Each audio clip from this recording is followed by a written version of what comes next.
16h00, donc autant vous mettre tout de suite dans le bain si vous me permettez. La montre n'est pas à l'heure, hein. On a vérifié de notre côté, j'ai entendu la montre du colonel Cottard donner le top, donc de ce point de vue-là, nous sommes parfaitement dans les temps. Bienvenue dans cette salle Lavoisier, bienvenue si c'est votre première conférence, même si j'ai des doutes à ce propos, au rendez-vous de l'histoire de Blois qui font leur 24e édition, et c'est quand même l'âge maintenant de la maturité pour cette manifestation qui n'a pas d'équivalent ailleurs et à laquelle, en ce qui nous concerne, les uns et les autres qui sont autour de cette table, nous participons depuis déjà pas mal de temps. Le thème qui a été choisi, le métier de soldat, un métier comme un autre, avec un point d'interrogation bien entendu, il a une histoire. Il a une histoire qui est celle d'une rencontre dont je vais vous parler avant de présenter les intervenants. C'est la rencontre entre une association professionnelle de professeurs d'histoire et de géographie qui s'appelle les Clionotes, dont j'ai été l'un des fondateurs, le président et actuellement en charge de la stratégie et du développement, et l'institution militaire, par l'intermédiaire des rendez-vous de l'histoire de Blois, où j'ai eu la chance de croiser le chemin d'Hervé de Révillon, que je vais présenter tout à l'heure, et du colonel Jean-Luc Cottard, qui dirige la revue Inflexion, que je vous invite à aller feuilleter, voire même à acquérir au stand des Forces armées. C'est le stand numéro 200 qui se trouve dans la tente de la Halle aux Grains. C'est la revue du chef d'état-major de l'armée de terre, et pourtant, ne croyez pas que c'est une revue, entre guillemets, militaire, au sens que l'on prête à ce type de revue. Hervé de Révillon disait tout à l'heure, et je pense avec juste raison, que c'est une revue scientifique de très haut niveau qui permet la rencontre entre le monde civil et le monde militaire. Donc cette table ronde, elle a une histoire, c'est celle de ces rencontres qui sont fécondes à Blois comme ailleurs, et c'est le choix qui a été fait par cette association de professeurs d'histoire et de géographie qui traditionnellement prépare au concours de l'enseignement. Donc vous avez bien le CAPES et l'agrégation, vous avez le concours des grandes écoles, et puis vous voyez derrière moi la colonne de droite où vous avez les concours de l'armée, une association de professeurs d'histoire et de géographie qui a comme, entre guillemets, spécialité la préparation au concours interne, je dis bien interne, de l'armée de terre, du concours des majors jusqu'à l'école de guerre. Les intervenants qui sont devant vous, alors je vais commencer par le colonel Cottard, qui a été officier d'active, donc il est colonel, breveté de l'école de guerre, c'est assyrien. Son arme, c'est le génie, et en matière de travail de soldat, de métier de soldat, le génie offre une multitude de métiers.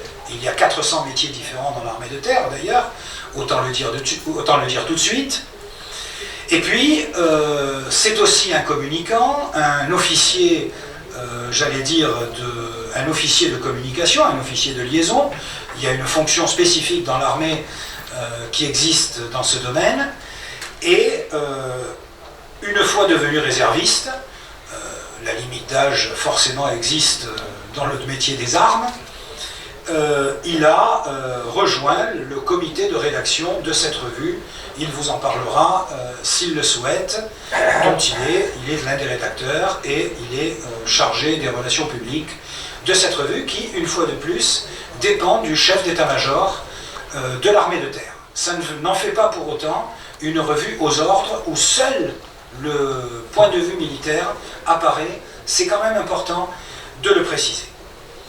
Le professeur Hervé de Révillon, je pense que le présenter, oui, il faut le présenter, bien sûr. C'est aussi une rencontre au rendez-vous de l'histoire de Blois, au moment où il lançait avec Michel Viviorca sa monumentale Histoire militaire de la France en 2 volumes, Olivier, pardon, excusez-moi, c'est toujours le même... voilà, j'ai toujours un doute. Alors excusez-moi auprès d'Olivier Vivorca, bien entendu, j'hésitais entre les deux, vous voyez. Et cette histoire militaire de la France qui fait référence, et que je suis en train d'ailleurs de relire pour la deuxième fois sur toute la partie consacrée en ce moment à la contre-insurrection et aux différentes doctrines opérationnelles mises en œuvre aujourd'hui par nos forces armées. Il publie, c'est sorti aujourd'hui, enfin ça vient de sortir. Il publie un ouvrage que je vous invite à découvrir, il sera à la signature sur la maison d'édition au passé composé de 18 à 19 heures aujourd'hui, donc en sortant de cette conférence.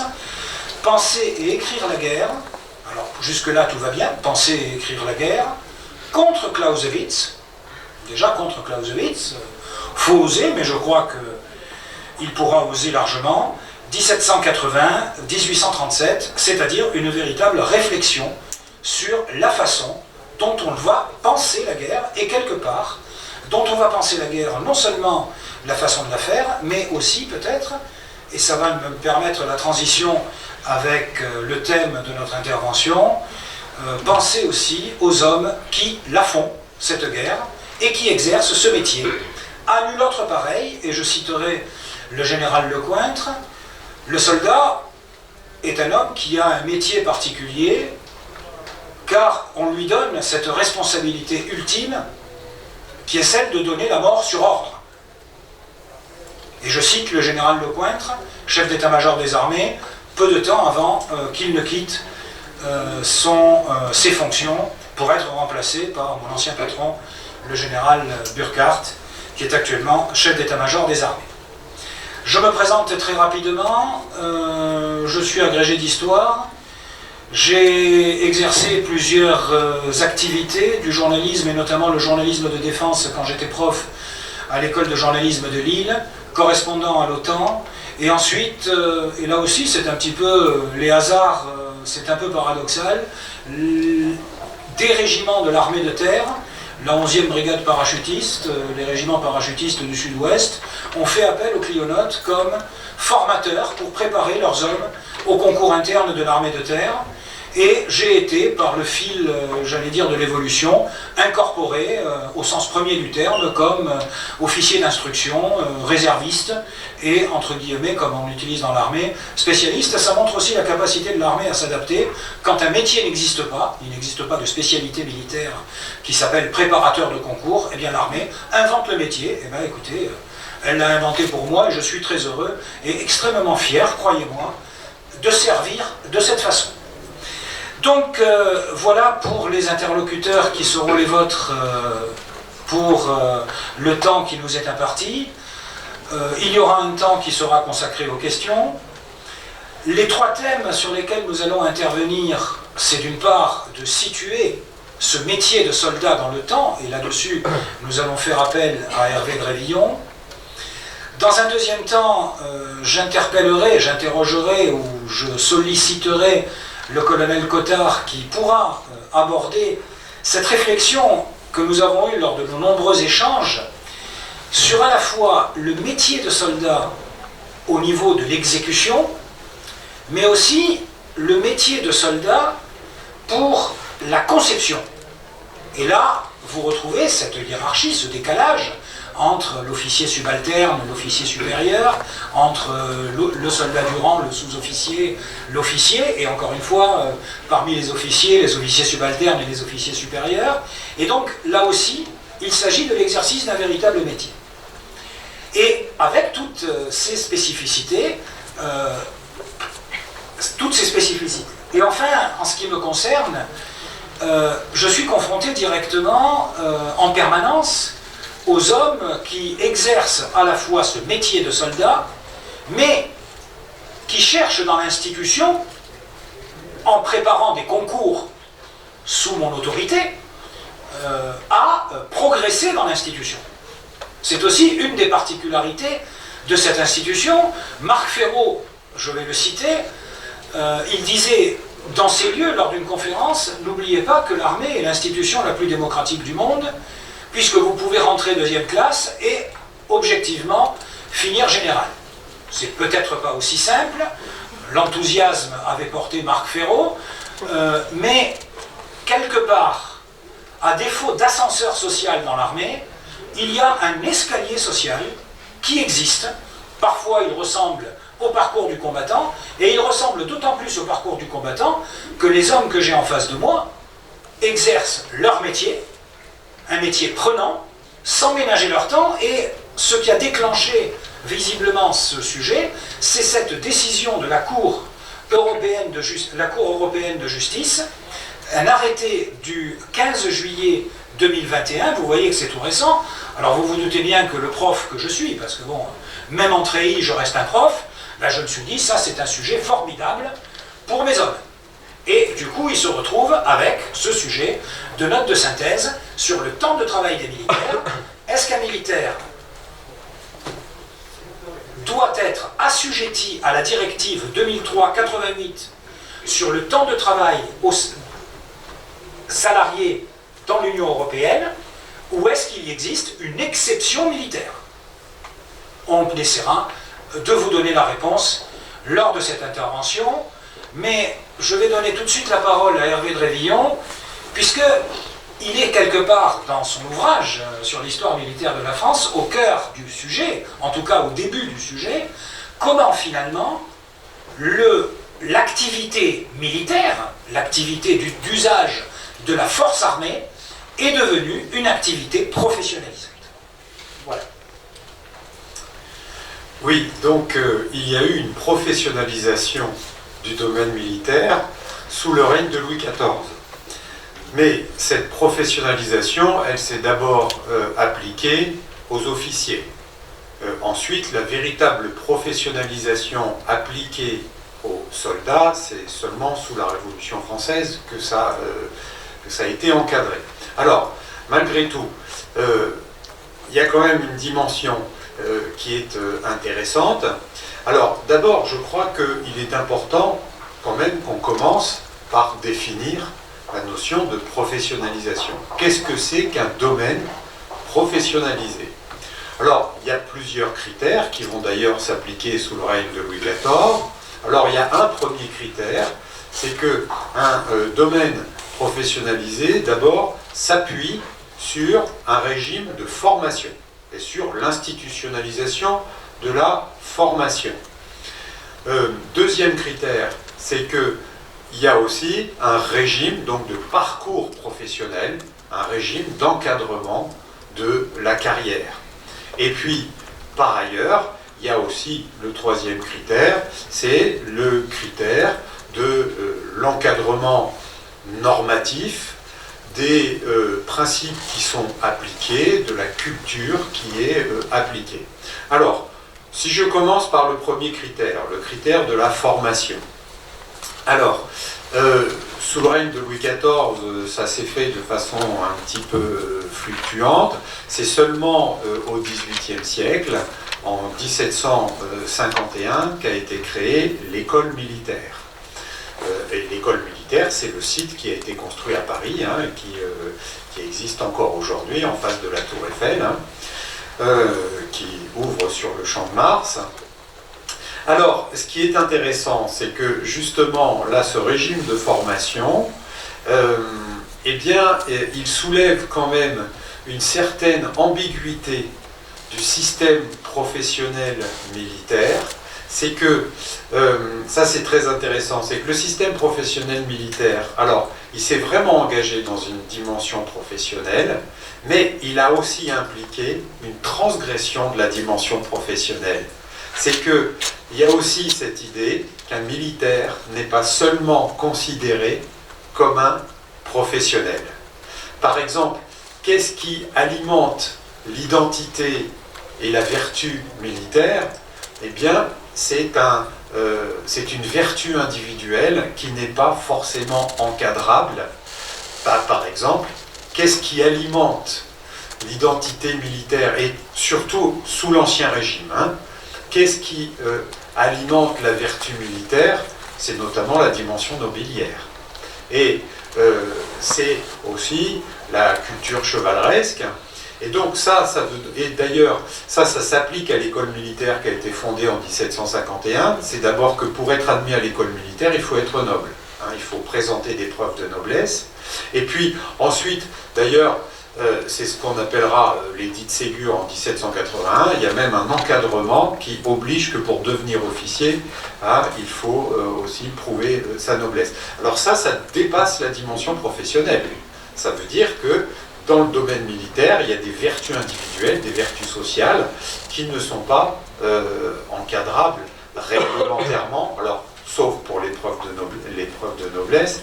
Mais bon, ça dépasse la dimension professionnelle. Alors, malgré tout, donc, ce qu'a lancé Louis XIV, il a lancé quand même cette dynamique professionnelle parce que c'est le moment où l'armée est devenue un phénomène permanent, où elle s'est installée dans la société de façon permanente. Alors, jusqu'alors, hein, il y avait une petite partie de l'armée qui était permanente. C'était ce qu'on appelait la maison militaire du roi. Et alors il y a un personnage que vous connaissez tous, qui incarnait d'ailleurs cette dimension professionnelle. Qui est-ce qui a acquis une gloire par sa capacité à s'insérer dans le domaine professionnel de façon très encadrée? C'est D'Artagnan. D'Artagnan, il a acquis une gloire par un engagement véritablement professionnel. Mais c'était une exception, parce qu'il s'est engagé dans les mousquetaires du roi, qui faisaient partie de la maison militaire du roi. Mais à cette époque, l'armée n'était pas encore professionnalisée. Alors, la professionnalisation, elle a commencé dans les années 1660, qui a permis la continuité des carrières d'officiers. Et, alors, un encadrement aussi de la formation qui s'est faite de façon un petit peu fluctuante. Alors, malgré tout, il y a des éléments qui sont très intéressants, c'est que le domaine militaire va quand même s'appuyer, pas seulement sur la dimension héroïque, sur la culture chevaleresque, il va y avoir des normes très professionnelles qui vont s'encadrer et qui s'expriment par exemple à partir de 1705, les états de service des officiers vont être enregistrés. Eh bien, dans les états de service d'un officier, il y a aussi une évaluation qui est faite. Alors ça, c'est aussi très intéressant. Ce n'est pas seulement le contenu qui est intéressant, c'est aussi tout simplement la procédure d'évaluation. Eh bien ça veut dire aussi, il y a une problématique là que je trouve très intéressante, c'est que non seulement il y a une professionnalisation de l'armée, mais c'est que l'armée, elle a aussi contribué à la création du domaine professionnel et des normes professionnelles qui peuvent s'appliquer à d'autres domaines. Donc, par exemple, créer un régime d'évaluation des acteurs, eh bien, ça, c'était inédit. Alors, les normes qui sont appliquées pour un officier qui était évalué, c'était alors sa capacité à s'insérer dans le milieu professionnel. C'est quoi les critères?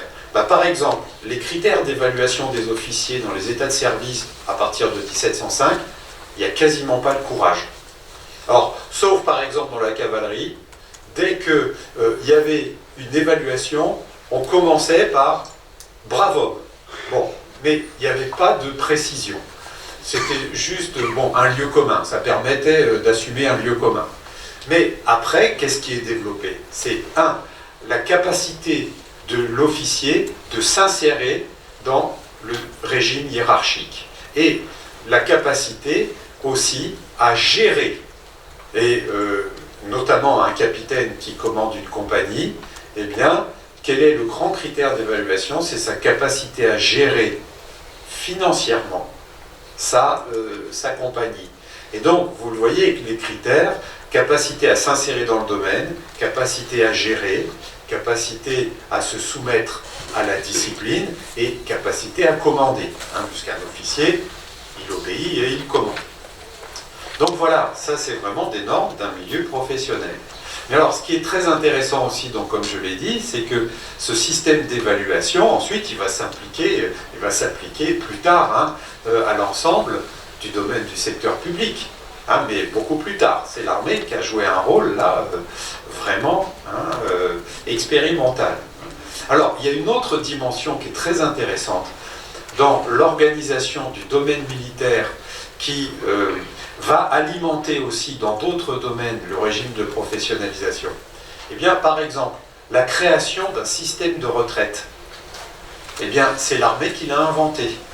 Lorsque, en 1670, Louis XIV a créé l'Hôtel des Invalides, et alors il a été construit quelques années plus tard.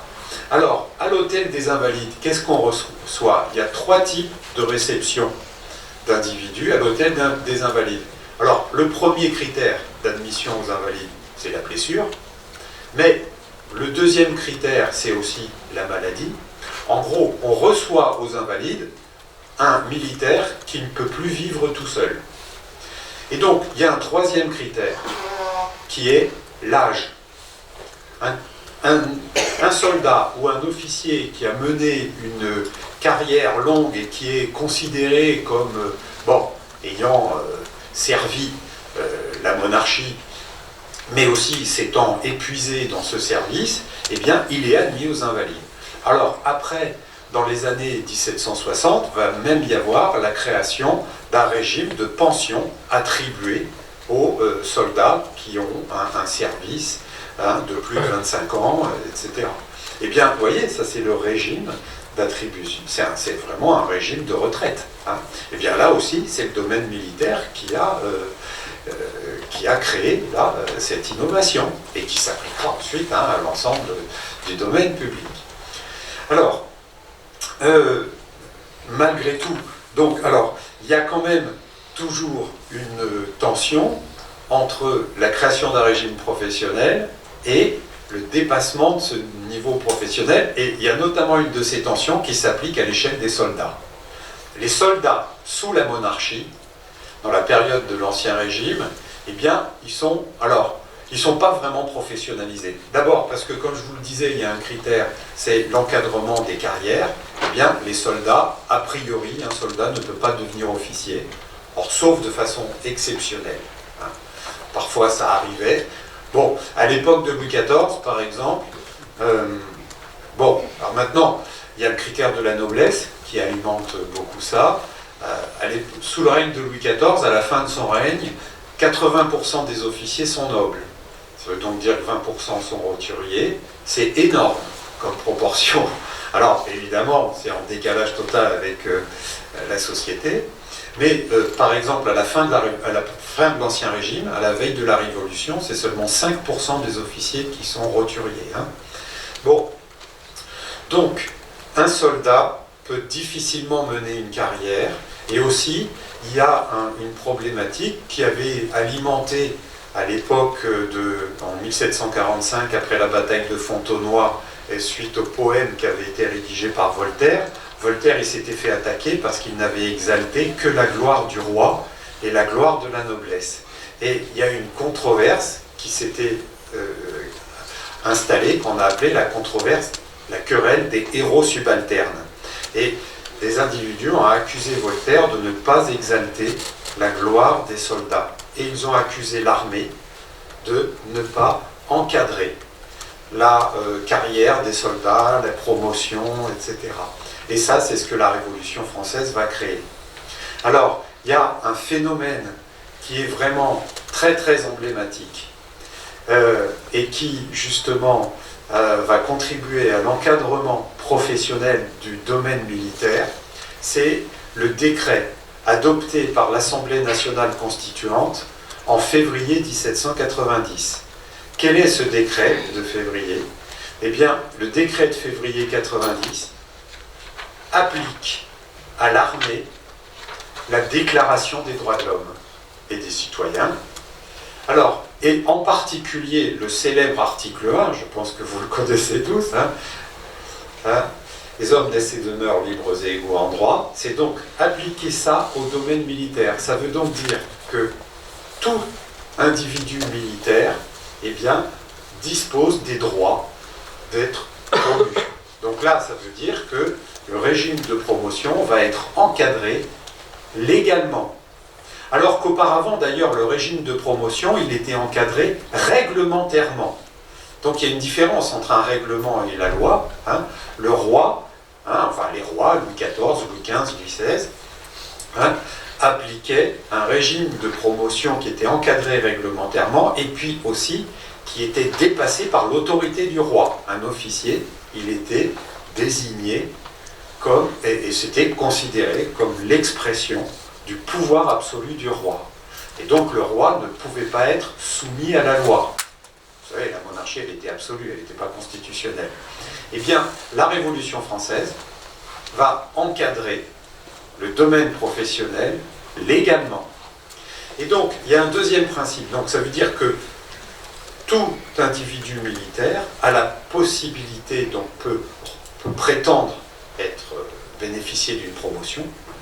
Et il y a un deuxième élément qui est très important et qui est la fin d'ailleurs de l'article 1 de la Déclaration des droits de l'homme, c'est que toute promotion sociale ne peut être fondée que sur l'utilité commune.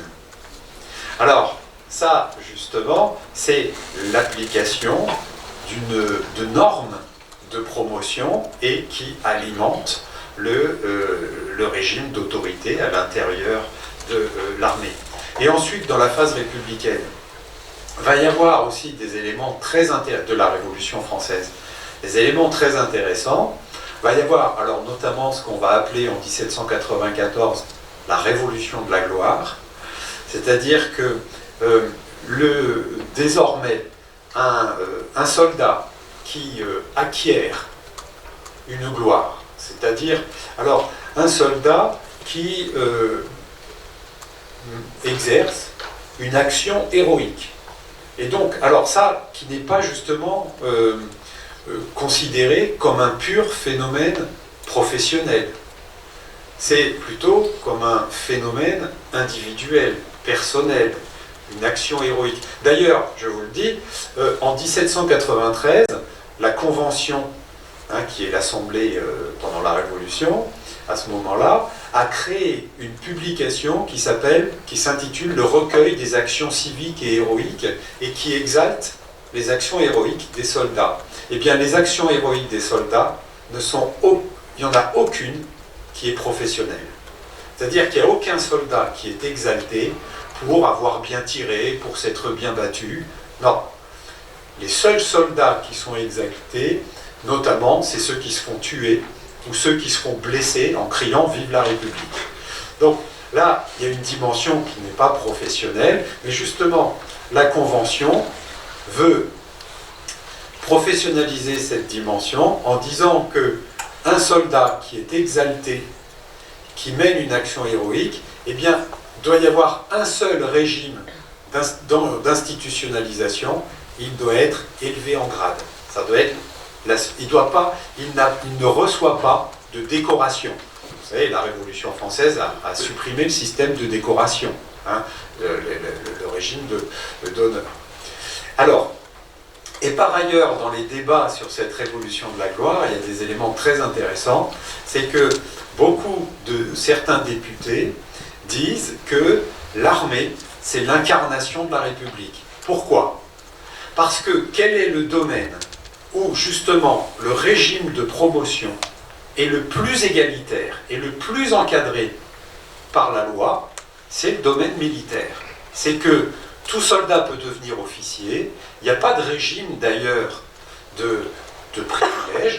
Et notamment, il y a un système de promotion qui s'était installé en 1793. C'est qu'il y a un régime de promotion qui s'appuyait sur l'élection. Les officiers pouvaient être élus. Et là, au moment du débat parlementaire, certains disent que, eh bien, quel est l'espace le plus républicain et le plus démocratique? C'est l'armée, parce que là, par exemple, dans le domaine civil, quelqu'un peut être élu sur sa démagogie, sur sa capacité de séduction, sur le mensonge, etc. Alors qu'ils disent, dans le domaine de l'armée, personne ne peut mentir. Par exemple, quelqu'un qui exalte sa gloire, eh bien, au moment du combat, on verra si c'est réel ou pas. Et donc, là, on soutient l'idée que l'armée, c'est un espace où la vertu, à l'échelle publique, eh bien, elle est juste, elle est véritable. Et donc ça présente l'armée comme l'essence de la République. Et donc là, justement, hein, il y a cette dimension d'encadrement du régime de promotion, d'encadrement du domaine professionnel. Et d'ailleurs, vous savez, contrairement au fantasme qu'on projette souvent sur la Révolution à travers notamment le décret de levée en masse, eh bien, ça a alimenté le fantasme. Bon, c'est pour ça que parfois je dis, c'est un fantasme qui a été notamment alimenté par Clausewitz, eh bien, le fantasme que c'est le peuple qui fait la guerre. Eh bien non, c'est pas le peuple qui fait la guerre. Le décret de levée en masse du 23 août 1793, alors dit que tous les Français sont placés en état de réquisition, mais au service de l'armée. Et donc c'est l'armée qui est l'institution qui mène la guerre. Ça n'est pas le peuple en armes.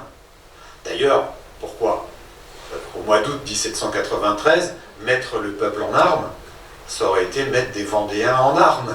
Ça aurait été mettre des individus engagés dans la guerre civile en armes. Donc il y a vraiment une volonté de ne pas mettre le peuple en armes.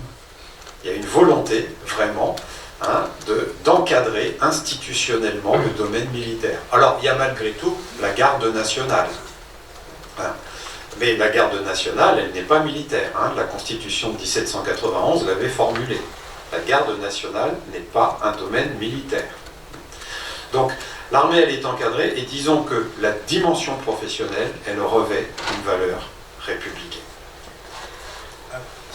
Alors, on va peut-être donner la parole au colonel Cottard pour lui demander, alors, dans les échanges que nous avons eus préliminaires, il y a cette double dimension. Je vais commencer peut-être par m'adresser aux sapeurs, officiers du génie donc, pour lui demander, puisque c'est une arme, alors le génie est une arme savante, au sens comme l'artillerie, c'est-à-dire qui suppose un niveau élevé de technicité, c'est pour ça qu'on parle d'armes savantes. J'ai envie de demander, dans un premier temps, au colonel Cottard, comment un officier gère sur le terrain des gens qui sont à la fois des soldats, d'ailleurs c'est même une spécialité qu'on appelle génie combat, mais en même temps des professionnels, conducteurs d'engins, mécaniciens, personnel de maintenance, etc. C'est-à-dire comment on arrive à faire cette synthèse entre la discipline militaire et l'obligation quelque part de résultat que l'on attend du mécanicien chez qui nous allons porter notre voiture. Voilà, c'est un peu cette idée-là que j'aimerais que le colonel Cottard présente dans un premier temps. Après, je sais qu'il a autre chose à dire sur la conception, justement, de la pensée militaire en tant que telle. Colonel ? Merci beaucoup pour cette question que je n'avais pas prévue sous cette forme-là. Mais donc, je vais faire une pirouette et je vais commencer, pour me donner le temps de réfléchir, par vous raconter que, en fait, pour devenir officier du génie, initialement, il faut passer par Polytechnique. Or, moi, je suis... Et donc, Polytechnique, c'est nec plus ultra de la science. Pour la science, les gloires et la patrie. Je suis officier du génie, je suis Saint-Cyrien, donc déjà, vous voyez, difficile. Et deuxième chose, je suis littéraire. Et ce qui est très étrange, c'est que, ayant été en lycée militaire, dans une classe où j'étais pratiquement le culot en sciences, le culot c'est-à-dire le dernier, j'avais à côté de moi, au fond de la classe, le major de la classe, qui était particulièrement brillant, et que j'ai retrouvé quelques années après, à Brest, responsable d'un chantier dont ma compagnie a reçu la charge. Et de quoi s'agissait-il ? Il s'agissait, dans le port de Brest, de démonter un pont Belay, c'est-à-dire un pont construit de panneaux ou de poutrailles de 250 kg chacun, que l'on porte à main d'homme, par équipe de 6, et à la façon d'un Lego ou d'un mécano, on va assembler le pont de façon à faire franchir des unités, des véhicules, etc., etc. Et comme c'est un mécano, on peut faire quelque chose de simple, long, très long, qui peut permettre éventuellement de faire passer des trains. Donc vous voyez un système, vraiment un mécano à la demande pour peu qu'on ait le matériel. Et là, qu'est-ce qu'il y avait à Brest? Il y avait un épi sur lequel les porte-avions, donc un quai sur lequel les porte-avions venaient se positionner. Et ces porte-avions n'étaient plus là, mais le quai était toujours utile. Et le problème, c'est qu'avec la mer, avec la salinité, le béton du quai se désagrégeait. Et certes, les piles étaient solides, mais les travées entre les piles n'étaient plus solides. Et donc on avait construit un pont belay entre les travées pour remplacer en fait les travées en béton, sachant que les travées en béton restaient en place, mais on construisait par-dessus des ponts belay. Et le travail de ma compagnie a été au moment où on a reconstruit les quais proprement dit, selon les règles de l'art du génie civil, eh bien on a demandé à ma compagnie de venir déconstruire le pont. Et là j'ai vu un problème, c'est que lorsque vous faites un pont, le pont est droit, mais lorsque vous avez un pont qui est articulé avec un certain nombre de choses, au bout d'un certain temps, avec les élongations et les efforts, vous avez le pont qui fait une flèche vers le bas. Donc quand vous avez un pont avec les bords qui sont comme ça, et que vous avez les flèches, la flèche au milieu, vous avez les bords extérieurs qui s'éloignent du bord extérieur de l'autre. Or, à un moment donné, au droit du pont, il fallait reconstruire 3 petits ponts, qui étaient l'un à côté de l'autre, et il fallait reconstituer le pont, le grand pont. Donc j'ai demandé à des sous-officiers qui viennent me trouver, qui me disent voilà le problème, mon capitaine, il y a un gros problème, c'est que là on ne peut pas reconstituer le pont. Donc il va falloir démonter un pont après l'autre, mais on ne sait pas comment faire, puisqu'il ne va pas y avoir d'engin qui va pouvoir rouler sur les travées en dessous, donc on ne peut rien faire en fait, on est bloqué, on ne peut rien faire. Et donc, qu'est-ce que le littéraire va pouvoir faire? Vous imaginez? Et donc, avec le lieutenant qui était chef du chantier, je prends la décision, je répète, avec le lieutenant, chef de chantier, je prends moi, le capitaine, la décision d'utiliser des criques pour compenser les flèches de chaque côté. Ce qui fait que progressivement, l'objectif était de redresser les bouts des ponts, de façon à ce qu'on puisse rejoindre les ponts et les mettre sur des rouleaux, hein, et pour pouvoir glisser le pont et démonter au fur et à mesure. Et je fais mettre en place le cric. Je fais dégager la zone parce qu'on ne sait jamais, il peut y avoir un accident. Donc accident, c'est-à-dire blessure, mort d'homme. Or, l'objectif, c'est pas perdre des hommes. Surtout que là, c'était des appelés, c'était en 1992, donc surtout pas. Et donc, on fait mettre en place les crics, on fait évacuer le chantier et on ne fait rester sur place que des sous-officiers compétents. Et progressivement, on fait lever le pont se redresse, et arrive mon major de classe de terminale qui me dit « Mais Jean-Luc, tu te rends pas compte, qu'est-ce que tu fais là? C'est impossible, faut pas prendre appui, ça va pas. » Et là, je le regarde et je lui fais « Écoute Thierry, est-ce que tu as calculé le moment de force ?» Moi, le littéraire parfait, j'étais capable de faire une multiplication qui faisait le produit d'une longueur et d'une force. Donc en fait, il n'y a pas besoin de sortir de Polytechnique pour être officier du génie.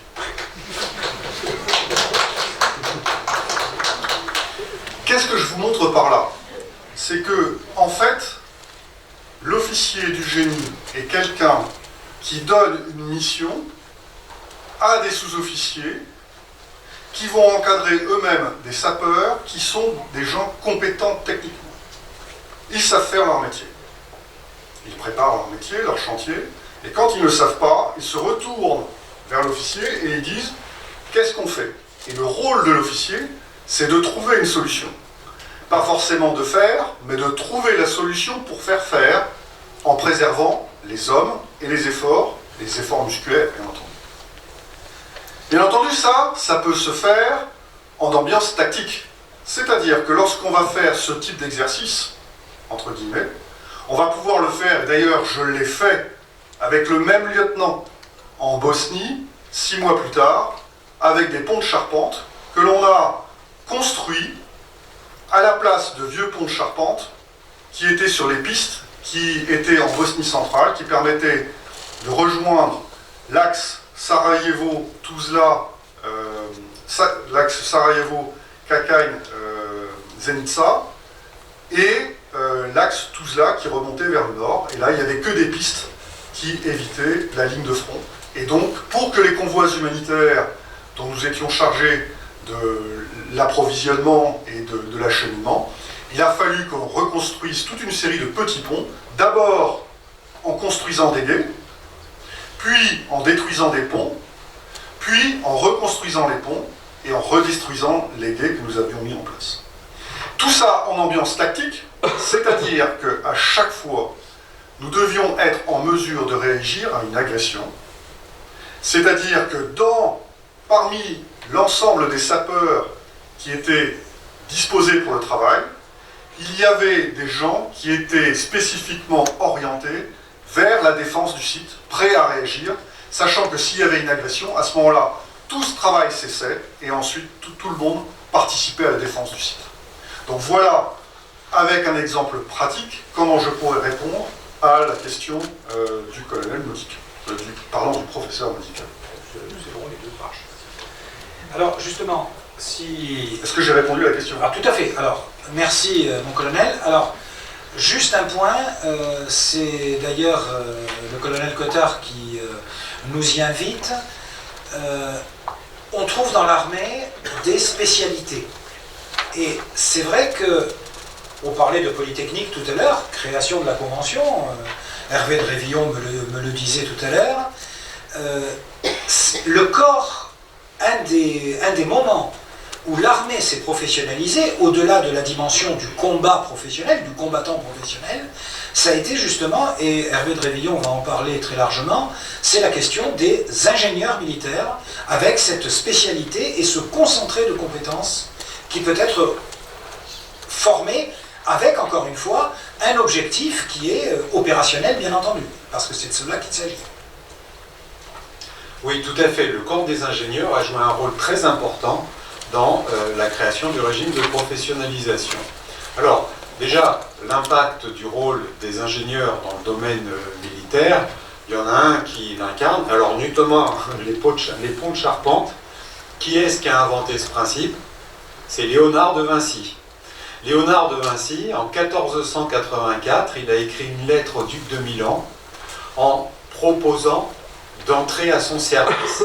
Et quand Léonard de Vinci a écrit au duc de Milan, il n'a pas dit « je suis un peintre génial », il a dit « je suis un ingénieur génial, j'ai inventé des façons de faire la guerre, et notamment des façons d'utiliser les ponts, et de permettre de créer des ponts pour que l'armée puisse franchir des cours d'eau ». Alors, cette dimension, la dimension de la culture et de l'organisation des ingénieurs, elle s'est institutionnalisée.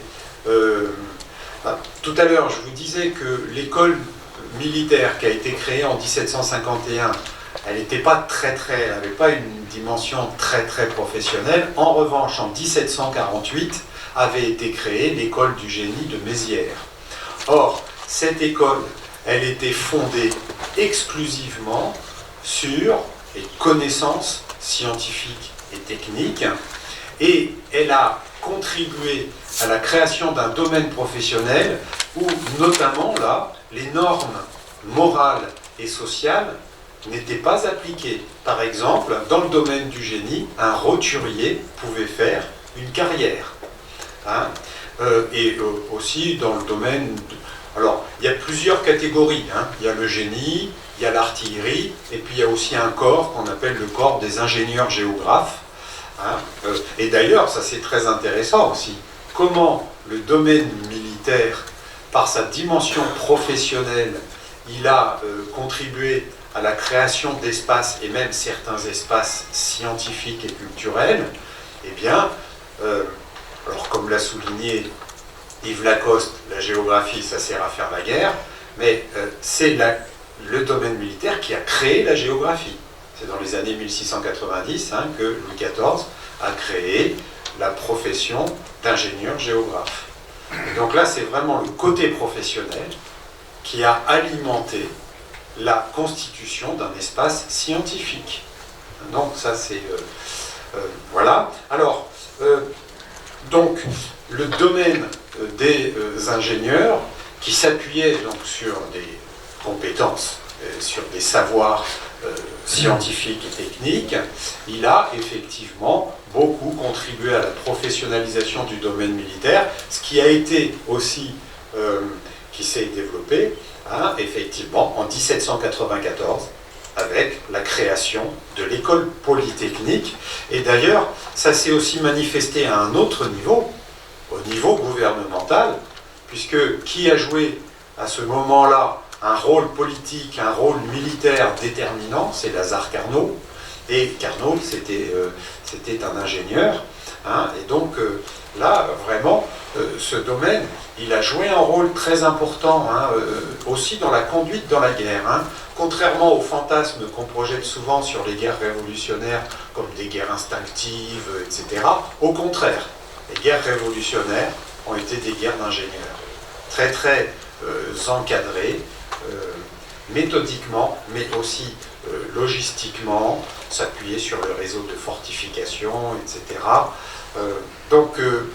Voilà, là il y a un moment important, hein, il y a une contribution importante du domaine des ingénieurs à la construction de ce domaine professionnel, ce qui va se prolonger ensuite aussi au XIXe siècle. Par exemple, lorsque en 1818 va être créée l'école supérieure d'état-major.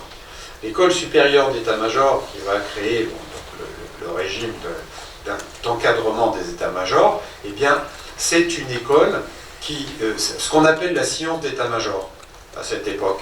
Ce qu'on appelle la science d'état-major, c'est la géographie. Hein. C'est non pas la pratique du commandement, mais la pratique d'analyse des données. Alors, à cette époque, la Prusse, elle concentre la fonction d'état-major sur la fonction de commandement, hein, en intégrant notamment ce qu'on appelle aujourd'hui le wargame, et qu'on appelle à l'époque le Kriegspiel, c'est-à-dire le jeu de guerre. Donc ça, c'est l'élément pédagogique fondamental en Prusse, mais qui ne s'applique pas en France, parce qu'on considère que l'état-major, c'est un domaine de traitement des données. Et donc, vous voyez, là, ça contribue aussi, hein, à l'encadrement de ce milieu professionnel qui s'appuie sur le traitement des données scientifiques, techniques, militaires. Alors, avant de redonner la parole au colonel Cottard, juste quelques mots sur la spécificité de ce métier militaire dans lequel, dès lors qu'on en a la volonté, on va pouvoir évoluer par son mérite, mais son mérite qui va être sanctionné par toute une série de concours internes. Et de ce point de vue-là, nous avons beaucoup, peut-être, dans le système éducatif classique, beaucoup à apprendre de l'armée, parce que tout en ayant leur activité, et encore une fois, une activité prenante, les personnels, les PAX, comme on dit dans le jargon que j'ai en face de moi, sont tenus d'abord par leurs obligations de service. Et je peux les avoir en face de moi en cours, dans la mesure où les décisions de commandement les y autorisent.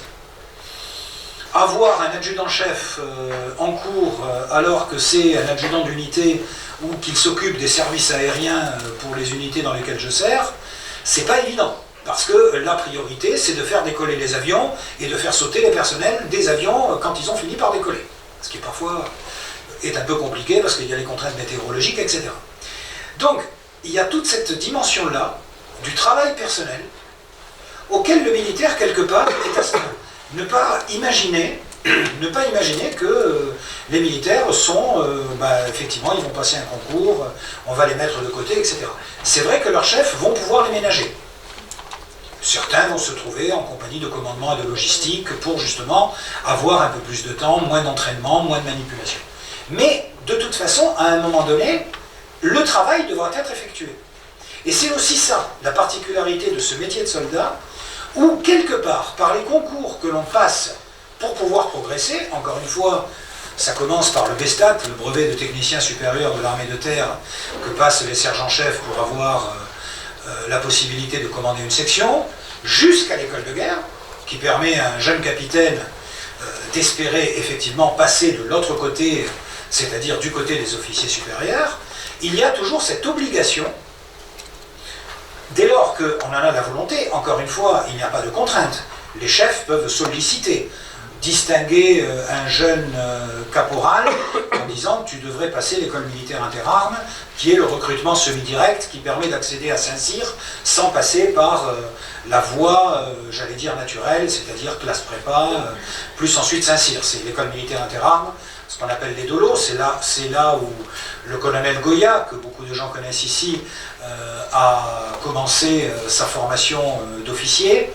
Le colonel Arnaud Beltrame aussi a été élève de l'ENIA, de l'école militaire interarmes. Ça a été le recrutement semi-direct qui a été créé en 1962. Et là, cette idée, c'est là aussi la particularité du métier militaire, c'est qu'il existe toujours des voies, des passerelles, et qui fonctionnent vraiment. C'est-à-dire que ce ne sont pas simplement des passerelles théoriques. Tous les ans, il y a des personnels de l'armée qui peuvent passer par ces voies, que l'on dirait entre guillemets détournées. Pas du tout, elles ne sont pas du tout détournées, elles existent, ils s'en emparent, dès lors qu'ils veulent accéder effectivement à des responsabilités plus élevées. Le passage d'un sous-officier à ce que l'on appelle l'épaulette, c'est évidemment un changement de carrière. Et là, croyez-moi, pour avoir ces personnels en face de moi et d'être sollicités par eux, voilà, ils ont des attentes réelles parce que ça correspond aussi, quelque part, à l'épanouissement et peut-être aussi à l'expression de leur engagement. Et là aussi, en ce sens, certes, ce sont des professionnels. Depuis 1997, le problème de la conscription ne se pose pas, elle est suspendue, elle est seulement suspendue. Mais aujourd'hui, il y a cette possibilité qu'offre l'armée de façon générale, et l'armée de terre en particulier, de promotion interne, et donc ce que j'ai appelé tout à l'heure l'escalier social, qui fait que, quelque part, ce métier est différent parce qu'il a ce champ des possibles qui est ouvert en permanence dans l'intérêt de l'institution, qui, de ce point de vue-là, valorise ses meilleurs éléments, ou en tout cas ces éléments qui sont les plus déterminés. Je vous en prie, colonel. Alors, je n'affirmerai absolument pas ce qui vient d'être dit. Je donnerai simplement mon exemple personnel. J'ai passé 28 ans sous l'uniforme. Sous les 28 ans sous l'uniforme, j'en ai passé 6 en formation. Sachant que pour la dernière phase de formation de 3 ans, que j'ai passé à la fois à la fac pour devenir journaliste, pour apprendre à devenir journaliste, pour pouvoir ensuite servir dans les services de communication du ministère des Armées. J'ai suivi ensuite un cursus à l'école de guerre, que je vous l'ai dit tout à l'heure. Mais pour pouvoir préparer ce concours, j'ai mis 3 ans. Sachant qu'avant de passer ce concours, un de mes chefs m'avait dit, pour montrer l'exemple de vos élèves saint-cyriens, puisque j'étais à l'encadrement de Saint-Cyr, vous allez montrer l'exemple non seulement du point de vue tactique lorsqu'ils sont sur le terrain, puisque vous serez avec eux, mais aussi vous allez leur montrer l'exemple du développement personnel, intellectuel, pour pouvoir mieux servir le plus haut possible. Et donc, vous, Cottard, vous avez le choix entre passer un degré de langue ou une maîtrise d'histoire, ce que j'ai fait avec Jean-Charles Geoffrey. Et ce que j'ai fait, mais pas sur mon temps de service, non. C'était le matin au bureau, j'étais là de 6h à 7h, et à 7h j'interrompais mon travail, pour que de 7h à 7h30, mon élève officier de jour vienne me trouver, vienne me rendre compte de ce qui s'était produit dans l'exécution des ordres que j'avais donnés la veille, et des difficultés qu'il avait pour travailler pour la journée qui vient. Et ensuite, je reprenais pendant une demi-heure, et le soir, je reprenais à la maison. Et cette maîtrise d'histoire, j'ai mis du temps à la passer, alors qu'un étudiant fait ça pendant 1 an, moi je l'ai fait pendant 2-3 ans. Et pour préparer l'école de guerre, j'ai mis 3 ans, puisque comme j'avais une maîtrise d'histoire qu'il fallait faire une dissertation d'histoire pour le concours d'école de guerre, c'était difficile de passer d'un mémoire à 8 pages. Vous connaissez l'exercice. Donc en fait, moi personnellement, en plus, je n'ai pas fait que toutes les formations Et il faut avoir à l'esprit qu'à côté de ces formations de cursus, donc pour les officiers, l'école initiale, le cours des capitaines, l'école de guerre, il y a toute une série de formations qui sont de courte durée, mais qui sont des formations qui sont sanctionnées par une qualification qui permettent d'être employés dans un état-major, dans une spécialité, pour pouvoir contribuer au conseil d'une autorité, soit en temps de paix, soit en métropole. Pourquoi, nom d'un chien, les militaires veulent-ils progresser et travaillent-ils pour apprendre à faire des dissertations, pour faire des maîtrises, pour apprendre des langues, pour faire un certain nombre de choses, alors qu'en fait, ils pourraient dire, voilà, nous avons un statut, nous sommes tranquilles. En fait, c'est parce que, fondamentalement, dans la culture du militaire, quel que soit le niveau, il y a non seulement les côtés chevaleresques, etc., nobiliaires, qui ont été évoqués par M. Réveillon tout à l'heure, mais surtout fondamentalement, on pousse les gens à servir au maximum de leurs capacités. Et donc, pour pousser au maximum de ses capacités, eh bien, il faut travailler pour voir où est le maximum des capacités. Tant qu'on n'a pas testé le bout, on ne peut pas savoir si on est au bout. Alors justement, on va peut-être demander à Hervé de Révillon de resituer cela en perspective historique. Je pense qu'il va nous dire des choses tout à fait intéressantes. Alors là, on va aller au-delà de la période révolutionnaire, parce que ça vous a peut-être surpris que je vous dise que dans la période révolutionnaire, la dimension professionnelle est apparue comme un phénomène républicain. Or, vous savez, ce que ça a donné par la suite, c'est qu'à partir de la Troisième République, la professionnalisation de l'armée est apparue comme une dynamique anti-républicaine. Alors, ça s'est notamment concentré entre 1870 et 1914, il y a eu à ce moment-là des débats sur, alors d'abord sur le statut civique du militaire. Vous savez qu'à partir de 1872, par exemple, les militaires ont perdu une partie de leur statut civique, notamment ils ont perdu le droit de vote. Alors, justement, contre cette dynamique, je dirais qu'il y a un officier qui se disait officier républicain, qui se référait quand même, alors pas fortement, mais quand même implicitement à la période révolutionnaire, pour dire qu'il fallait effectivement assumer la dimension professionnelle de l'armée, mais faire en sorte que l'armée professionnelle s'insère dans la sphère civique. Alors, qui a alimenté ça? Alors, tous ceux qui ont pris le métro un jour à Paris le connaissent, c'est Denfert Rochereau. Denfert Rochereau, il avait dit qu'il fallait que la société civile s'ouvre sur le domaine militaire et que le domaine militaire intègre la dimension civile et disons plus généralement civique. Et donc parce que lui il disait qu'il fallait qu'il y ait quand même un domaine professionnel. Parce que la compétence militaire, ça n'était pas que l'expression d'une vertu civique qui avait une spécificité quand même du phénomène militaire, mais Denfert Rochereau disait qu'il ne fallait pas que ce domaine se ferme sur lui-même. Alors ça, effectivement, il y a une dimension structurante, c'est que le domaine militaire n'est pas exclusivement un domaine professionnel, parce que l'engagement d'un individu dans le domaine militaire, c'est pas seulement l'engagement d'un individu dans un domaine professionnel, c'est un engagement aussi de vie ou de mort. C'est un engagement vital. Hein, et donc, l'activité guerrière, hein, alors, bien sûr, elle engage des facteurs, des phénomènes professionnels, etc., mais au point de vue quand même de l'individu qui est engagé dans la guerre, et, il y engage sa vie, et donc il engage plus que un parcours professionnel. il y a quand même une autre dimension. C'est d'ailleurs, ça s'exprime notamment toujours aujourd'hui dans qu'est-ce qui fonde alors non seulement l'identité, la culture, mais aussi les compétences militaires. Eh bien, il y a la dimension, par exemple, il y a la référence, c'est un exemple, à l'honneur.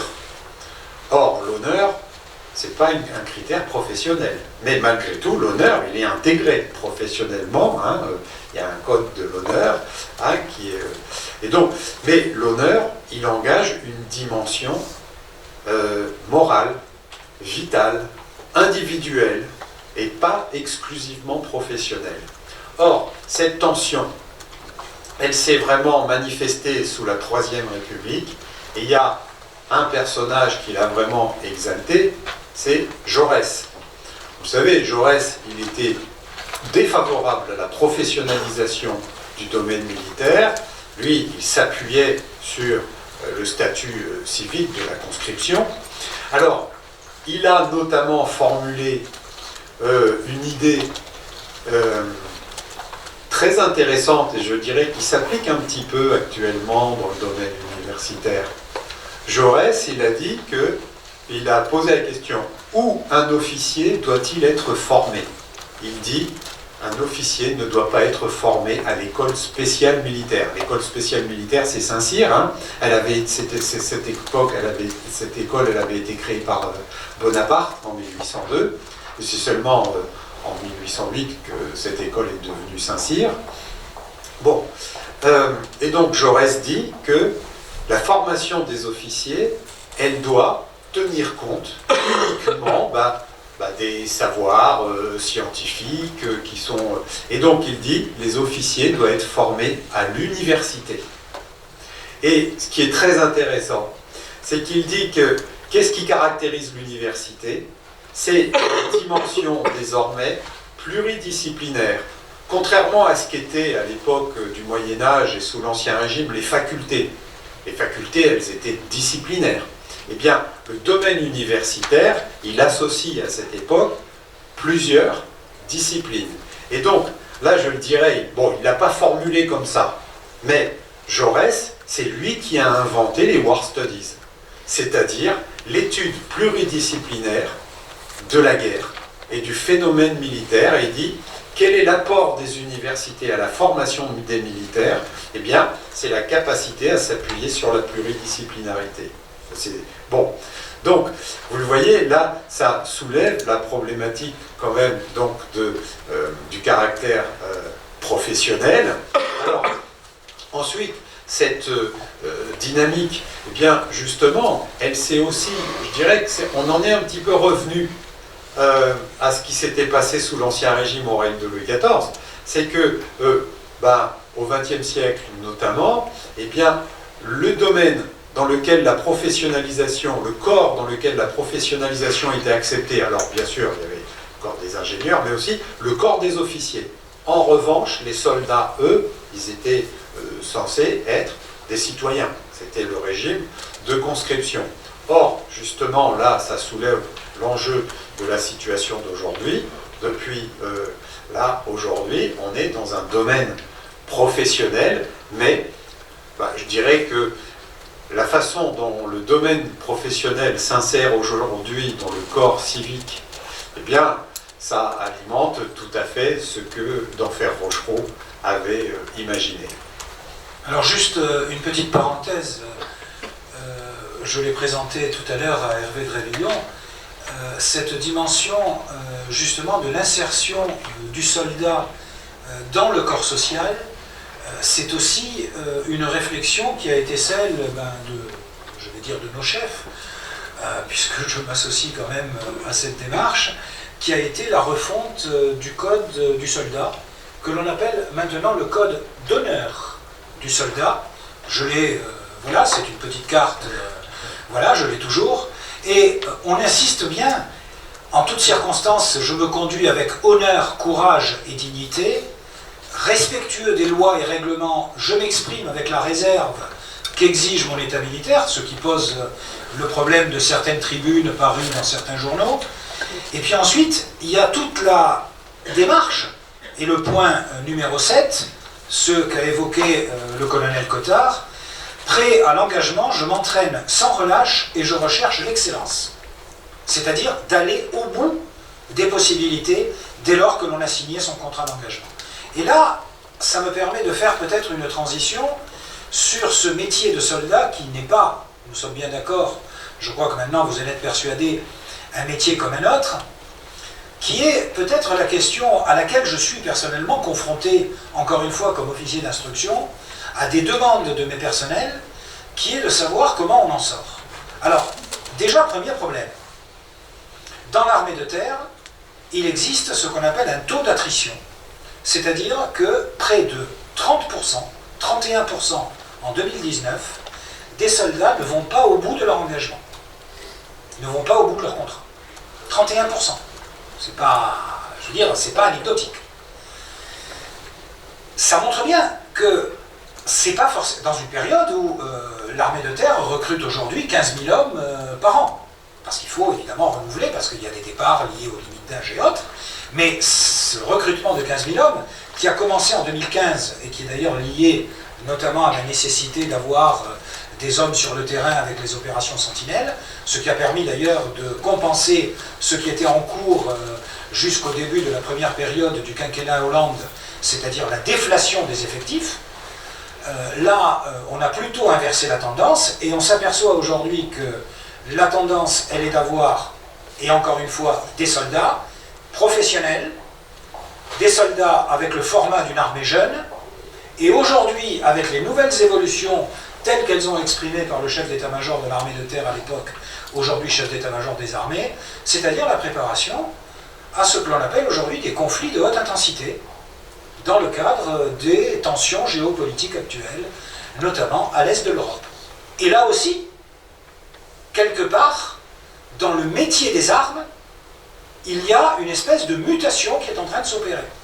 Et sur le contact que j'ai en permanence, encore une fois, avec ces professionnels qui sont en face de moi, la préparation à la haute intensité, la préparation aussi à l'environnement dégradé, parce que cette armée très technologique doit aussi se préparer, et là aussi c'est les compétences professionnelles qui vont jouer, à une situation où il va falloir bien se débrouiller quand tous les systèmes sophistiqués ne marcheront plus, parce qu'à un moment donné, peut-être il risque de ne plus marcher, donc on appelle ça dans le jargon l'environnement dégradé. C'est aussi cela qui fait de ce métier de soldat un métier qui n'est pas comme les autres, parce qu'il repose, et ça me rappelle une conférence que j'avais faite avec le colonel Cottard sur le thème de s'adapter au festival de géopolitique de Grenoble en pleine période de confinement. Nous avions fait cela à distance en plus, mais c'est là aussi ce qui fait du métier de soldat un métier qui n'est pas comme les autres, c'est-à-dire que l'adaptation, alors elle existe dans d'autres métiers, mais l'adaptation, elle est essentielle dans ce métier, avec ces deux principes, celui de la capacité à se substituer, parce que effectivement peut-être que le chef peut être empêché, il peut être mort, il peut être blessé, il peut être, enfin tout peut se produire, cette question d'être capable de se substituer, et à ce moment-là, d'assumer des responsabilités, mais ça je crois que mes deux co-intervenants vous en parleront mieux que moi, en le situant dans l'histoire et en le situant sur l'expérience du colonel Cottard. Je crois que alors, oui, mais merci de parler de sophistication et de côté dégradé. En fait, le gros problème auquel les armées ont à faire face,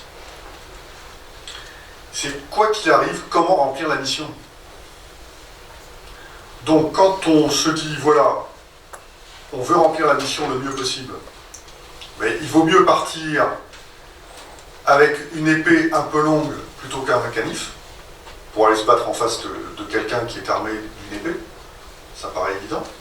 Et donc la technologie, la surenchère technologique, que ce soit du point de vue de l'offensive ou de la défensive, existe toujours. Mais à un moment donné, si jamais tout se met en panne, qu'est-ce qu'on fait et qu'est-ce qu'on doit savoir pour pouvoir remplir la mission? Donc ça, c'est quelque chose qui est essentiel. Deuxième temps, donc, il faut revenir aux fondamentaux comme si on n'avait pas de technologie. Ce qui veut dire qu'au bout du compte, Ce qui compte, c'est certes savoir utiliser les GPS, utiliser la radio, les fréquences hertziennes et les mégabits et les transmissions de données, etc., etc., etc. Mais ce qui est important aussi, c'est de pouvoir travailler en relation d'homme et de cultiver cette relation d'homme. Le chef, lorsqu'il donne des ordres, procède à une délégation implicite, parce que lorsqu'il donne un ordre, d'abord cet ordre est conçu de façon collective, surtout au niveau supérieur. Plus on descend, moins c'est collectif, mais il y a toujours une réflexion collective. Quand j'étais lieutenant, j'appelais mon sous-officier adjoint pour lui dire « Voilà, j'ai reçu telle mission, j'ai l'intention de faire comme ça, comme ça, comme ça, qu'est-ce que vous en pensez ?» Quand j'étais capitaine, je faisais la même chose avec mon adjoint. Et lorsqu'on donne les ordres, on donne les ordres non pas « un tel, vous allez faire ça, puis ça, puis ça, puis ça ». On va dire « moi, mon objectif, pour pouvoir remplir la mission que le chef m'a donnée, et je donne la mission du chef qui m'a été donnée par le chef, mon objectif pour faire ça, c'est de faire tel type de choses. Et donc, en conséquence, dans cet objectif global que je fixe, vous allez faire ça, vous allez contribuer à cet objectif en faisant ça, vous en faisant telle autre chose, et vous en faisant telle autre chose. Et si jamais je disparais, le plus ancien dans le grade va prendre ma place, et il est au courant de l'objectif qui a été fixé, et de l'articulation des missions qui ont été données à tout le monde. Et donc il y a une subsidiarité qui apparaît, et qui est fondamentale pour comprendre pourquoi une unité qui perd ses chefs continue à combattre. Alors rapidement, pour ensuite passer aux questions, puisqu'il nous restera un petit quart d'heure de questions.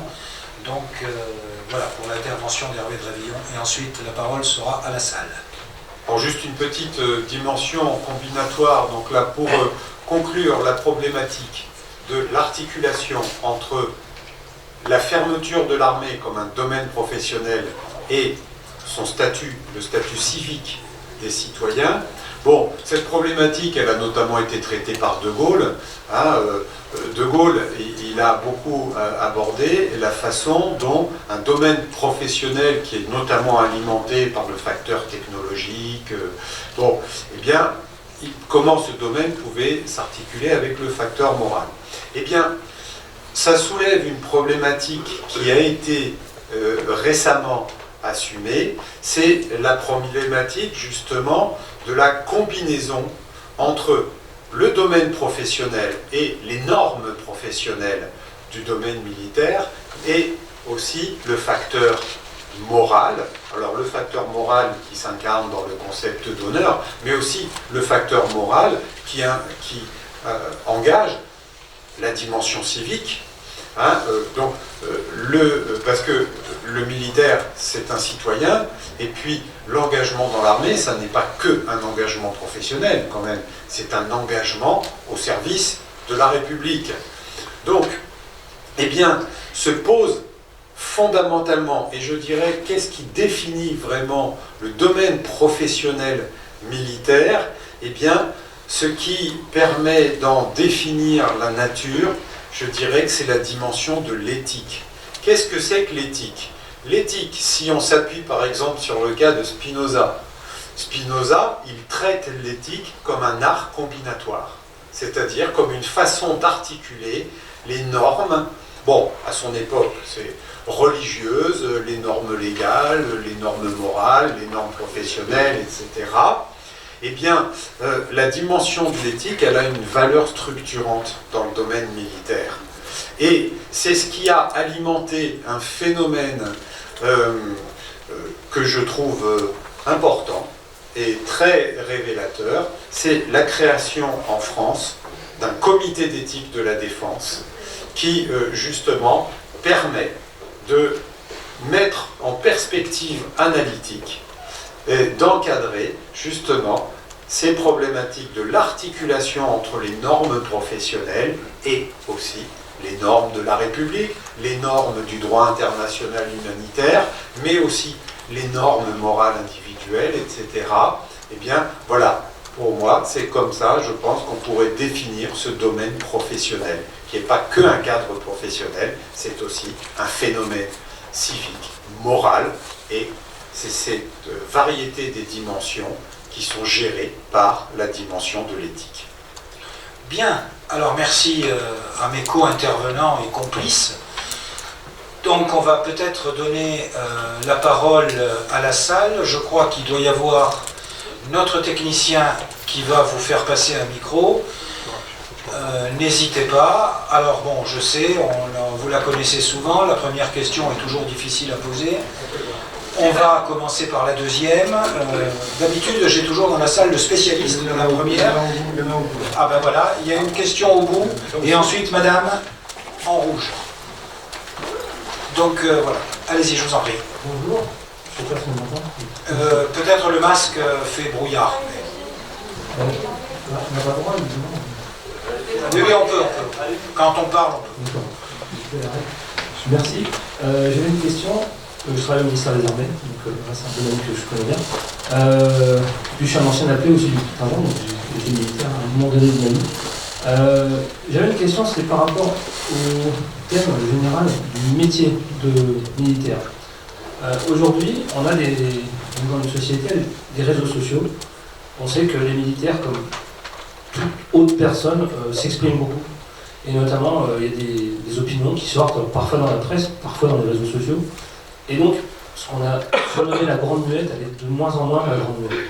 Donc en fait, moi ce que je constate, c'est qu'il y a beaucoup d'expressions finalement qui filtrent, et qui exfiltrent de l'armée. Et qu'est-ce que vous en pensez par rapport à ça? Est-ce qu'on va vers un peu plus de, on va dire, communication officielle et est-ce qu'on va vers un... Alors je sais que les officiers n'aiment pas trop ça, mais je pose la question, est-ce qu'on va vers une autorisation éventuelle d'un type de syndicalisme au sein des armées, comme il peut y avoir par exemple dans l'armée néerlandaise, où les syndicats sont autorisés? Voilà, c'était la question. Merci. On va peut-être vous donner la parole, madame, pour que vous puissiez poser votre deuxième question, et on va répondre de façon globale. On n'a rien à voir avec... Non, mais c'est pas... Vous inquiétez pas, on va les noter. Donc il y a bien la question sur le syndicalisme dans les armées. Je voulais vous demander, en gros, à partir de quand le titre de cette table ronde aurait été « Le métier de soldate, un métier pas comme les autres ». Très bien, alors peut-être que 16% des personnels des forces armées sont des femmes. Voilà, je peux vous donner un chiffre déjà que j'ai noté, parce que je m'attendais un petit peu à la question. Si vous permettez que je réponde alors de façon très simple, je suis confronté, encore une fois comme officier d'instruction, à des questions de ce type. Et parmi mes hommes, encore une fois, au sens générique du terme, j'ai aussi ce que l'on appelle dans le jargon militaire des féminines, qui passent les concours, et croyez-moi, c'est pas très différent de ce qu'on voit dans le civil. Elles sont généralement meilleures, plus travailleuses que les autres. Bon. On le retrouve aussi au sein de l'institution militaire. Le problème se pose à deux niveaux. Tout dépend dans quelle unité on se situe et dans quel service. La logique, alors de plus en plus, l'armée en général, l'armée de terre en particulier, a fait ce qu'on appelle son aggiornamento, c'est-à-dire a largement ouvert les possibilités de promotion interne.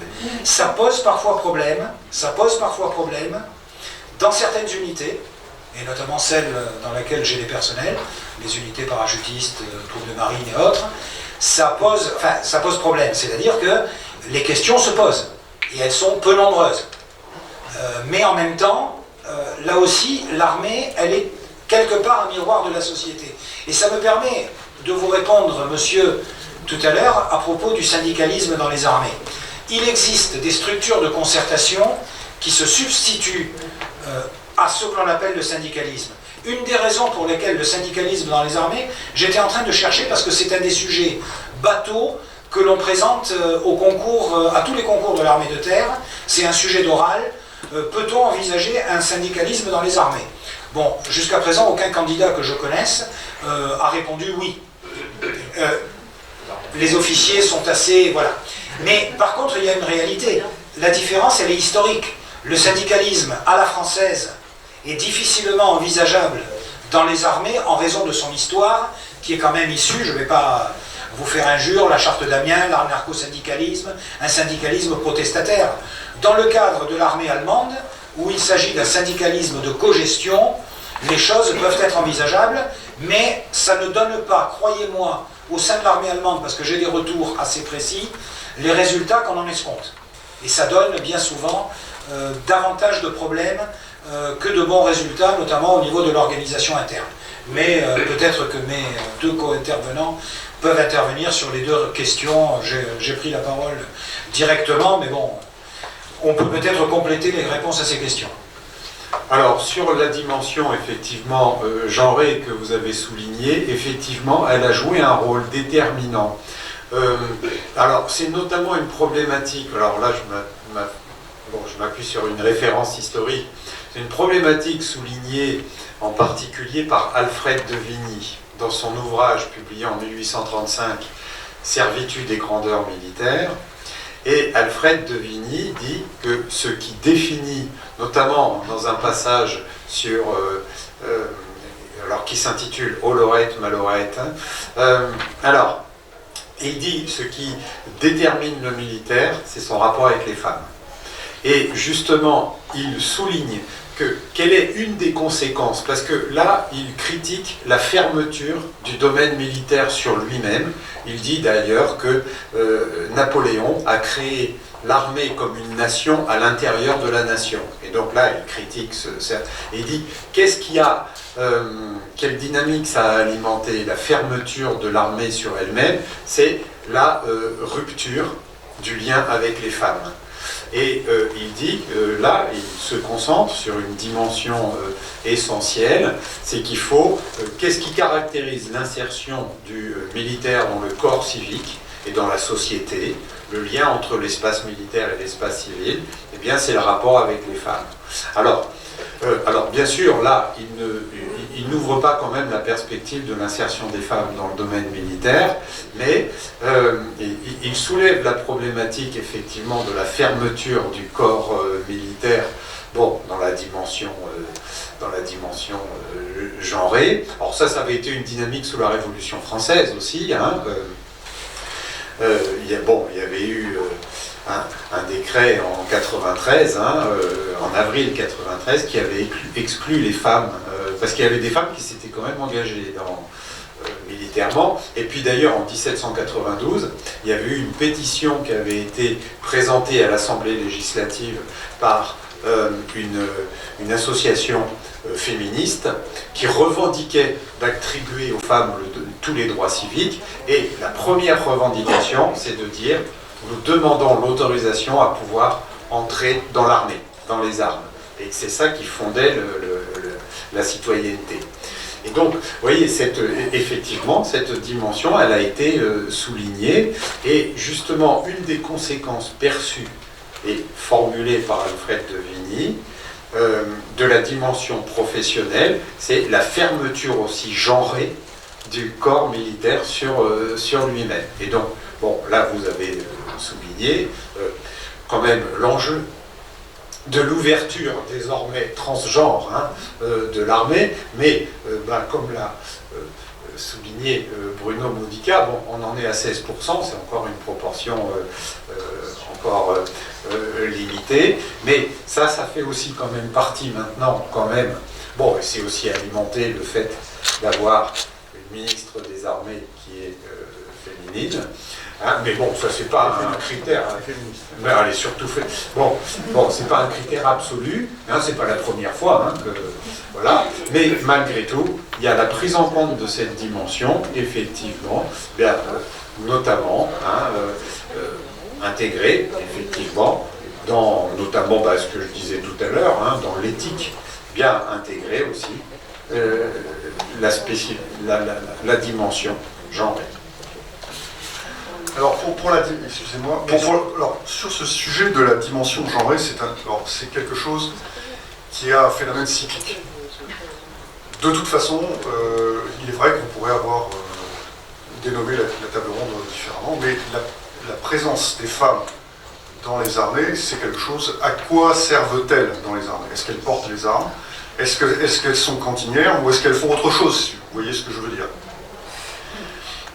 La question, pendant la Deuxième Guerre mondiale, vous avez eu des femmes qui se sont engagées, qui ont été formées par un certain colonel Merlin, on les a appelées les Merlinettes, et qui combattaient dans l'arme des transmissions et qui ont fait un travail énorme. Et d'ailleurs, le square où se trouve le monument des opérations extérieures porte le nom d'une Merlinette qui est morte à Mauthausen. Donc il faut l'avoir ça en tête. Et ça, les militaires, ils sont sensibles. Il faut avoir aussi à l'esprit que les premières officiers saint-cyriennes ont intégré Saint-Cyr en 1984, c'est-à-dire que les plus anciennes vont partir à la fin de l'année à la retraite. Et dans la deuxième promotion de Saint-Cyr qui a accueilli des jeunes femmes, eh bien moi j'ai une amie qui est générale de corps d'armée dans la gendarmerie. La question qui se pose fondamentalement chez les militaires, c'est pas d'accueillir les femmes. C'est pas ça. Le problème c'est, est-ce que les femmes qui sont promues selon les mêmes critères que les hommes? C'est-à-dire, est-ce qu'il y a toujours égalité de chance entre les hommes et les femmes dans l'institution militaire? C'est une véritable question.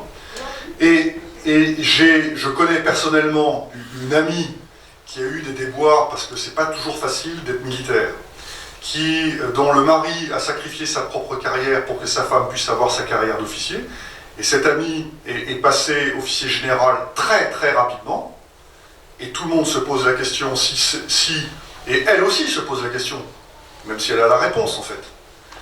Elle se pose la question si elle est passée rapidement parce qu'elle était femme ou parce qu'elle était bonne. Il se trouve qu'elle est bonne. Mais le fait que on les fait passer très jeunes, eh bien ça décrédibilise sa qualité. Et c'est ça qui est dommage. Et donc si vous voulez, toute la difficulté dans ce type de ressources, et que soulève votre question de façon incidente, c'est où reste-t-on dans l'égalité républicaine et jusqu'où peut-on promouvoir une politique volontariste sans nuire à la propre politique que l'on veut mener. Donc c'est quelque chose qui est difficile. Moi je suis parti en opération avec des femmes. Nous avons, alors, du point de vue opérationnel, pas de problème. Mais lorsque vous êtes pendant 7 mois dans un bataillon, dans un lieu fermé, en milieu plutôt hostile, quand vous avez 4 femmes pour 300 bonhommes, ça pose des questions. Donc il y a une question de quantité dans la masse. Si vous avez 20% femmes, il n'y a pas de difficulté. Si vous en avez 3%, il y a des difficultés. Et les difficultés, c'est quoi? C'est des difficultés entre hommes et femmes. Pour ne rien vous cacher, nos difficultés disciplinaires que nous avons eues au départ de mon mandat en Bosnie, ça a été des difficultés qui avaient trait en partie au problème que des hommes se battaient pour pouvoir conquérir des jeunes femmes. Une fois que le problème a été réglé, nous n'avons plus ce type de problème. Ça a été terminé pour le mandat. Donc vous voyez, nous sommes dans une société humaine, avec tous les inconvénients, tous les avantages, et tout ce qui existe dans la société civile peut être exacerbé ou amoindri parce qu'il y a la force de l'ordre et de la hiérarchie dans l'institution militaire. Voilà. Bien. Pour les réseaux sociaux, je terminerai. Pour les syndicats, il existe des associations professionnelles qui ont été ouvertes aux militaires, qui ne sont pas des syndicats, mais qui sont des syndicats militaires à la française. Mais il apparaît qu'en fait, les militaires n'adhèrent pas à ces associations. Donc, même si on avait des syndicats dans les armées, la question se pose, est-ce que les militaires adhéreraient à cette chose, sachant que tous les militaires, à chacun de leur niveau, des niveaux, conçoivent bien que l'autorité au combat ne peut pas se partager. Et s'il y a des syndicats, et moi je l'ai vécu en opération, notamment en Bosnie, où j'ai vu les Néerlandais avec les syndicats, eh bien, ça pose d'énormes problèmes. Parce que la hiérarchie donne des ordres et les syndicats viennent contester les ordres. Comment voulez-vous avancer? Donc la difficulté, c'est en France, c'est Chevènement qui disait ça, la difficulté c'est qu'en France, la hiérarchie est à la fois l'autorité et le syndicat.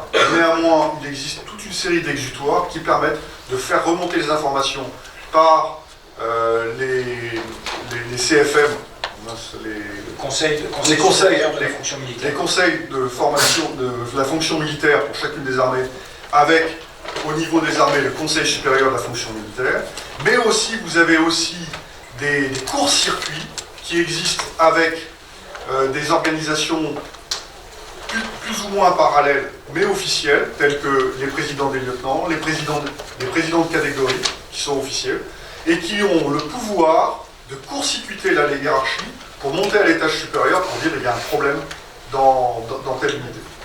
Donc il existe toute une série de choses, sachant qu'un chef qui a commandé une unité a toujours des échos de ce qui se passe dans l'unité qu'il a commandée. Et donc en fait, il y a beaucoup de choses qui remontent de façon informelle. Et dire qu'il n'y a pas de défense, personnellement, je suis dubitatif. Bien, alors je pense que nous avons atteint le moment où nous pouvons nous séparer. Quelques rappels. Sur le stand 200, numéro 200, bien d'accord. Oui. Vous avez la revue Inflexion. Sur le stand de la librairie Les Passés Composés, vous avez à partir de 18h, donc vous avez une demi-heure pour y aller, la signature avec Hervé Drévillon de son ouvrage « Penser et écrire la guerre contre Clausewitz ». Et ensuite, si vous voulez poursuivre cet échange, vous avez le stand 157, qui est le stand des Clionotes, où vous pourrez même jouer à un jeu vidéo qui n'est pas un wargame, mais qui est un jeu de civilisation sur la Rome antique. Comme ça, vous pourrez finir agréablement cette journée. En tout cas, merci beaucoup pour votre attention. Merci mes chers collègues, mon cher camarade, et à très bientôt.